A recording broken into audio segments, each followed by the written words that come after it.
दोस्तों आज के क्लास में हम क्लास 12th के केमिस्ट्री के 20 इम्पॉर्टेंट क्वेश्चन को देखने वाले हैं। तो जो 2024 और 25 में जिनको पेपर देना है उनके लिए यह वीडियो बहुत ही हेल्पफुल होगा। अगर आपकी तैयारी ठीक ठाक है तो यह वीडियो आप मतलब ऐसे देखिए कि ऐसा है आपका ये टेस्ट है और टेस्ट में आपको अच्छा करना है। अगर आपकी तैयारी बहुत अच्छी नहीं हुई है तो यह वीडियो आपके लिए ही है। तो चलिए देखते हैं आज का पहला क्वेश्चन क्या है। मोल अंश से क्या समझते हैं। तो देखिए जो जिस सन में आया है, जिस साल आया है उधर हम बगल में लिख दिए हैं। तो यहाँ पर आप देख सकते हैं 18 में आया, 19 में आया और 23 में।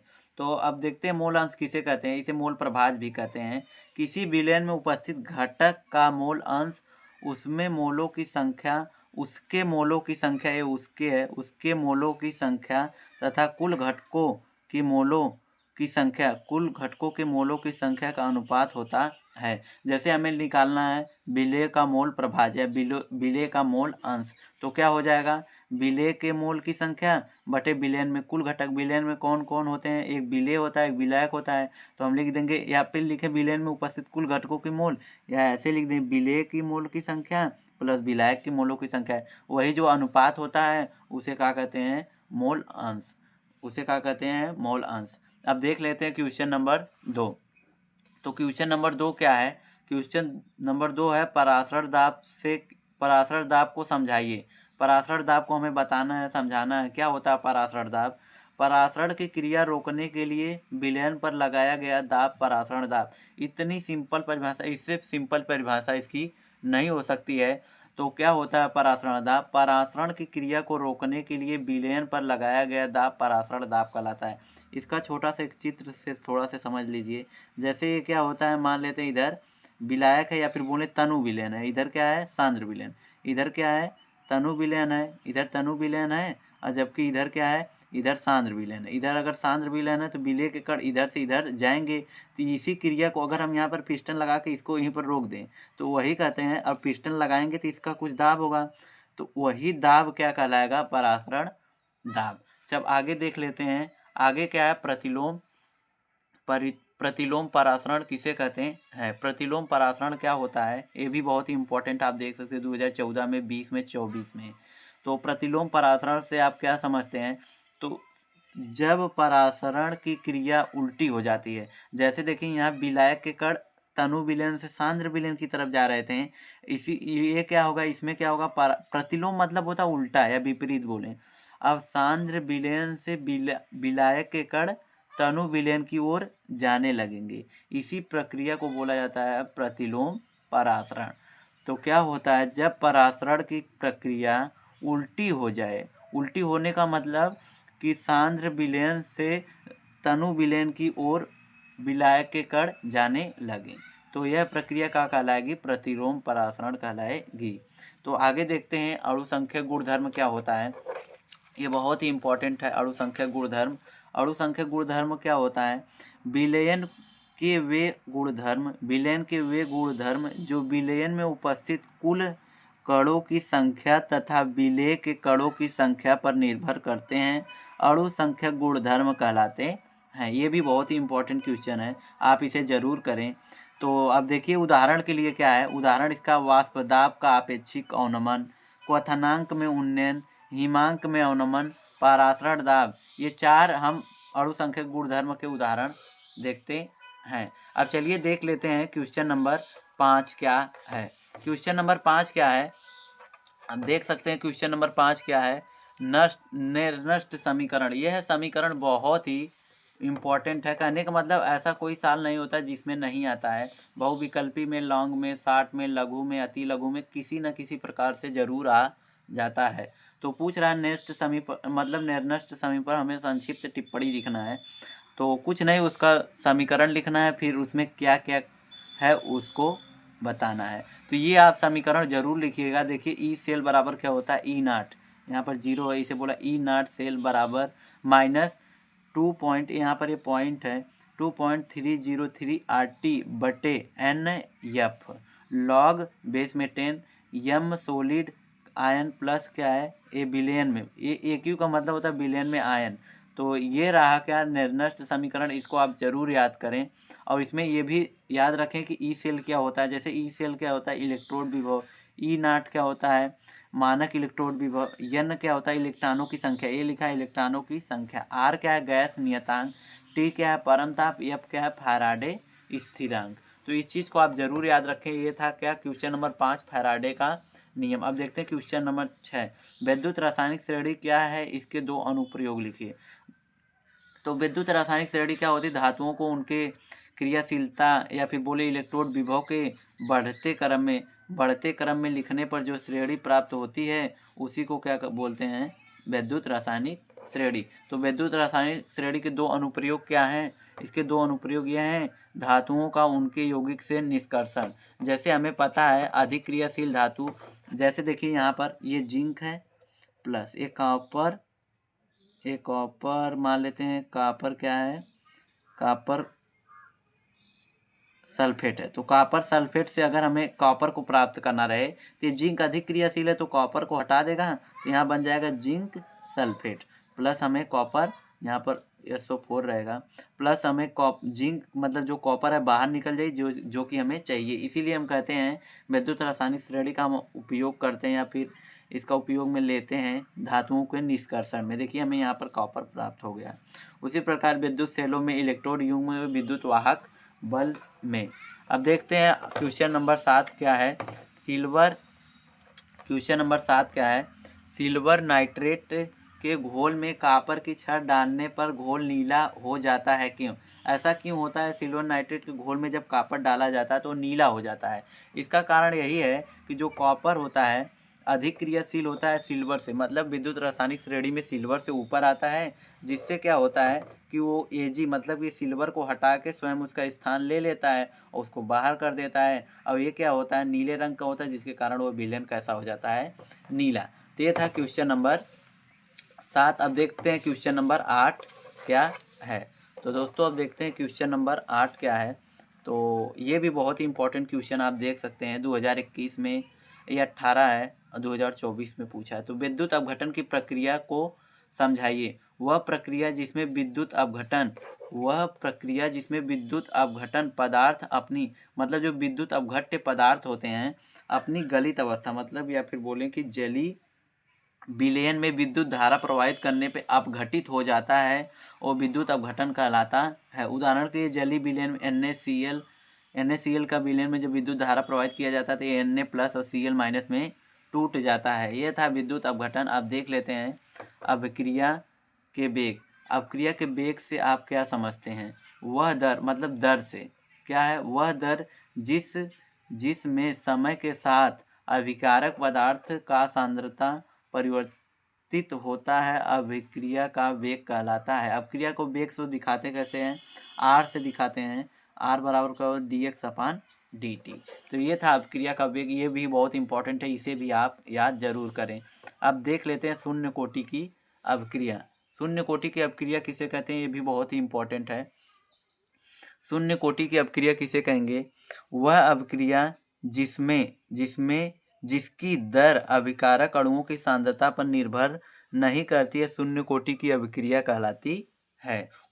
इसका उदाहरण जरूर याद कर लीजिए। ये क्या है, शून्य कोटि का अभिक्रिया लिखने के बाद इसका उदाहरण N2O, जब मतलब क्या होगा, ये शून्य कोटि का अभिक्रिया है तो नाइट्रोजन और ऑक्सीजन गैस निकलेगी अभिक्रिया के बाद। अब देख लेते हैं क्वेश्चन नंबर 11। क्वेश्चन नंबर 11 क्या है, अभिक्रिया की आणविकता से आप क्या समझते हैं? ये सब क्वेश्चन बहुत ही इंपॉर्टेंट है। आप ऐसे क्वेश्चन ही बोर्ड एग्जाम को आपको देखने को मिलेंगे, तो ज़रूर आप इसको करें। तो रासायनिक अभिक्रिया की आणविकता से क्या समझते हैं? रासायनिक अभिक्रिया में भाग लेने वाले अणुओं की संख्या को उस अभिक्रिया की आणविकता कहते हैं, इसे जरूर याद करें। जैसे अगर हम पूछें इसकी आणविकता क्या है, तो इसकी आणविकता कितनी है? इसकी आणविकता 1 है, क्योंकि इसमें केवल क्या है, एक ही यौगिक भाग लिया है। तो जितने पदार्थ भाग लेते हैं उतने ही आणविकता उतनी ही होती है। अब क्वेश्चन नंबर 12 देख लेते हैं। क्वेश्चन नंबर 12 क्या है? तो क्वेश्चन नंबर 12 क्या है, संक्रमण तत्व से क्या समझते हैं? डी ब्लॉक के तत्व को संक्रमण तत्व कहते हैं, ऐसा आप पढ़े भी होंगे। डी ब्लॉक के तत्व को संक्रमण तत्व कहते हैं, लेकिन शर्त यह है जिंक, कैडमियम और ये क्या है, मरकरी को छोड़कर। जिंक, कैडमियम और मरकरी को छोड़कर। अच्छा, कौन सी द्रव मतलब कौन सी धातु है जो द्रव अवस्था में पाई जाती है? तो उत्तर आपका क्या आना चाहिए? मरकरी। मरकरी किस अवस्था में पाई जाती है? एक ऐसी धातु है जो द्रव अवस्था में पाई जाती है। अगर अधातु पूछे तो वो है ब्रोमीन।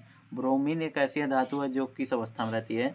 द्रव अवस्था में रहती है। ठीक है, अब क्वेश्चन नंबर 13 देख लेते हैं। संक्रमण तत्व रंगीन यौगिक या आयन क्यों बनाते हैं? तो इसका सिंपल सा उत्तर क्या हो जाएगा? ये भी बहुत इंपॉर्टेंट है। जब संक्रमण तत्व के इलेक्ट्रॉन एक कक्षक से दूसरे कक्षक में जाते हैं तो वह प्रकाश के रूप में ऊर्जा छोड़ते हैं, इसलिए संक्रमण तत्व के आयन रंगीन होते हैं।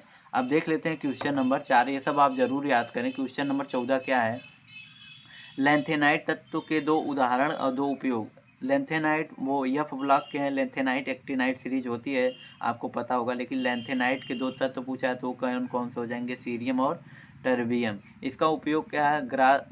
ग्लास की पॉलिश, ग्लास मतलब शीशा के पॉलिश में, उसको साफ करने में, चुंबकीय उपयोग में। अब देख लेते हैं क्वेश्चन नंबर 15 क्या है।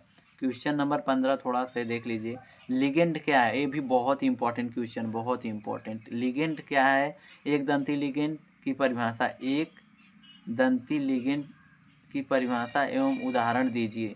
अच्छा, एक दंती और द्विदंती दोनों पूछा था, इसमें शायद लिखे नहीं है, या फिर आप समझिए एक दंती का पूछ सकता है, दो द्विदंती का भी पूछ सकता है, इसलिए यहाँ पर हम दो दंती का भी लिख दिए हैं, तो इसमें कोई बात नहीं है। तो पहले देखिए लिगेंड किसे कहते हैं। ऐसे आयन यौगिक जिसके पास इलेक्ट्रॉन युग्म होता है जो केंद्रीय धातु परमाणु को अपना इलेक्ट्रॉन युग्म देते हैं, उन्हें क्या कहते हैं? लिगेंड कहते हैं। जैसे एक दंती लिगेंड क्या हो? एक दंती का मतलब जो एक इलेक्ट्रॉन युग्म दे। अगर दो इलेक्ट्रॉन युग्म दे रहे हैं तो दो इलेक्ट्रॉन मतलब उसका जो लिगेंड की संख्या उसमें कितनी हो जाएगी? दो, मतलब कि द्विदंती हो जाएंगे, द्विदंती। वे लिगेंड जो एक इलेक्ट्रॉन युग्म देते हैं एक दंती कहलाते हैं, जो दो देते हैं द्विदंती कहलाते हैं। क्वेश्चन नंबर 16 देखिए क्या है। उप सहसंयोजिक संख्या को उदाहरण सही समझाइए। उप सहसंयोजिक संख्या, ये भी इंपॉर्टेंट क्वेश्चन, भले आप देख रहे हैं 24 में ही आया है क्या से, लेकिन बहुत ही इंपॉर्टेंट क्वेश्चन है। उप सहसंयोजिक संख्या किसे कहते हैं? उप सहसंयोजिक यौगिकों में केंद्रीय धातु परमाणु द्वारा बनाए गए उप सहसंयोजी बंधों की संख्या को उप सहसंयोजी संख्या कहते हैं। जैसे देखिए ये क्या है? निकल है, ये क्या है? CN साइनाइड है, यहाँ पर 4 लगा है, तो मतलब ये जो निकल है धातु है, ये क्या है? केंद्रीय धातु है। जो इसके अंदर जो धातु होती है उसी को केंद्रीय धातु बोला जाता है बड़े कोष्ठक के अंदर। तो ये केंद्रीय धातु के इतने CN जुड़े हैं? 4। इस CN जो होते हैं इसी को कहते हैं लिगेंड। यही क्या है? लिगेंड। और लिगेंड कितना है? 4। तो इसलिए इसकी जो मतलब कि इसकी जो सहसंयोजी संख्या होगी, उप सहसंयोजी संख्या होगी, कितनी होगी? 4 होगी। तो अब देख लेते हैं क्वेश्चन नंबर 17 क्या है। क्वेश्चन नंबर 17 देखते हैं क्या है। तो क्वेश्चन नंबर 17 क्या है? एम्बीडेंटेड जिसे उभयदंती लिगेंड कहते हैं, उदाहरण सही समझाइए। तो अच्छा, उभय क्या कहते हैं? जो दोनों में या फिर दो से अधिक हो, तो उभयदंती या एम्बीडेंटेड लिगेंड किसे कहते हैं? इसे आप अच्छे से देखिए। वे लिगेंड जिसके पास दो से अधिक दाता परमाणु होता है परंतु संकर बनाते मतलब उपसहसंयोजी यौगिक बनाते समय केंद्रीय धातु आयन से केवल एक दाता परमाणु उपसहसंयोजी आबंध से जुड़ा होता है, उसे एम्बीडेंटेड या उभयदंतु कहलाते हैं या फिर कहते हैं। तो एम्बीडेंटेड या उभयदंतु कहते हैं। उदाहरण के लिए CN, देखिए यहाँ पर एक कार्बन है, ये भी इलेक्ट्रॉन युग्म दे सकता है, ये भी दे सकता है, लेकिन यौगिक में या तो ये देगा तो ये शांत रहेगा, ये शांत रहेगा तो ये देगा, एक समय में केवल एक ही देंगे। तो ये क्या है? उभय दंतु लिगेंड है। उसी प्रकार ये नाइट्रोजन भी दे सकता है और ऑक्सीजन भी दे सकता है, लेकिन दोनों एक साथ नहीं देंगे। या तो ऑक्सीजन देगा तो ये रुका रहेगा, मतलब ये शांत रहेगा, ये नहीं देगा, ये देगा तो ये नहीं देगा। तो दोस्तों अब आ गया है सबसे इम्पोर्टेंट क्वेश्चन। तो वो क्या है? 18 नंबर का क्वेश्चन। निम्नलिखित यौगिकों का IUPAC नाम लिखिए। निम्नलिखित ये क्या उपसहसंयोजी यौगिक हैं, इनका नाम हमें लिखना है। इनका नाम हमें लिखना है, ये बहुत ही इंपॉर्टेंट है। और ये कितने? 5 आ जाते हैं, मतलब 5 नंबर के भी आ जाते हैं। अगर 5 तो देगा तो 5 नंबर का, 2 देगा तो 2 नंबर का, इसी प्रकार दे देता है। तो यह आपको सीखना बहुत ही जरूरी है। इसके साथ आप बहुत सारी चीज़ें, लिगेंड क्या होता है, उपसहसंयोजी संख्या क्या, ये सब भी सीख सकते हैं जब आप इसका नामकरण सीखेंगे तो। लेकिन हम कह रहे हैं हम अपने इसी चैनल पर क्या किए हैं कि उप सहसंयोजी यौगिकों का नाम उप सहसंयोजी यौगिकों का नाम कैसे लिखा जाता है उसको बहुत ही अच्छे से सिखाए हैं। तो ये क्या है, ये जो है आप जितने भी यौगिक देख रहे हैं ये बहुत मतलब हर साल आए हुए हैं, इसलिए इसको लिखा नहीं गया है, बता दे रहे हैं, ये बहुत ही इम्पोर्टेंट है। आप सीरीज किताब उठाकर देख लीजिएगा, हमेशा हर साल पूछता है। तो यह आपको बहुत ज़रूरी है कि आप किसी भी उप सहसंयोजी यौगिकों का नाम लिख सकें, यूपीएससी नाम लिख सकें, जिसके लिए आप क्या करिए कि हमारे ही चैनल पर उप सहसंयोजी यौगिकों का नाम कैसे लिखा जाता है आप जाके देख सकते हैं। तो इन सभी का, जिसमें इन सभी का भी हम नाम लिखे हैं और अच्छे से समझाए हैं। तो इसके अकॉर्डिंग अगर आप इन सबको सीखेंगे, मतलब उस वीडियो को देखेंगे, तो उससे क्या होगा कि आपको जो यहाँ पर दिए ये तो आएगा, साथ में अगर इसके अलग आया, इससे अलग आया, वो भी आप कर लेंगे। तो दोस्तों अगर आपको वीडियो पसंद आया तो प्लीज़ वीडियो को लाइक ज़रूर करिएगा। प्लीज़ वीडियो को एक लाइक ज़रूर करिएगा। खैर एक ही लाइक होता है, एक से ज़्यादा नहीं होता है, लेकिन लाइक ज़रूर करिएगा। और हाँ, अब चैनल को भी सब्सक्राइब कर दीजिए ताकि हम ऐसे कोई भी वीडियो, अब ऐसे हम क्या पूरे जब तक आपका पेपर नहीं होगा तब तक इम्पॉर्टेंट क्वेश्चन लाते रहेंगे, केमिस्ट्री में, फिजिक्स में और सारे सब्जेक्ट में। तो इसलिए आप चैनल को ज़रूर सब्सक्राइब करके रखें ताकि आप कोई भी इम्पोर्टेंट वीडियो को मिस ना कर पाएँ। तो दोस्तों आज के वीडियो में बस इतना ही। आपको पूरा वीडियो देखने के लिए धन्यवाद।